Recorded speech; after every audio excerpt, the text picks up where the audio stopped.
এক বনে থাকতো এক হরিণ। সে দেখতে ছিল খুব সুন্দর, আর তার ছিল দুটি সুন্দর শিং, আর এ কারণে তার ছিল খুবই অহংকার।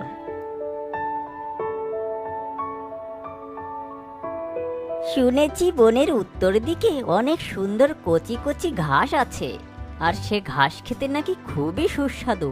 চলো আমরা আজ বনের উত্তর দিকে যাই, আর সেই ঘাসগুলো খেয়ে আসি।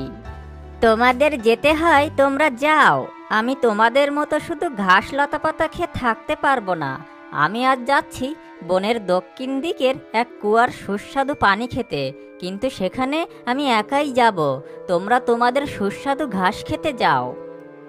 এমনিভাবে সে সবার সাথে অহংকার করে কথা বলতো, আর এ কারণে তার দলের অন্য হরিণরাও আস্তে আস্তে তাকে এড়িয়ে যেতে লাগলো।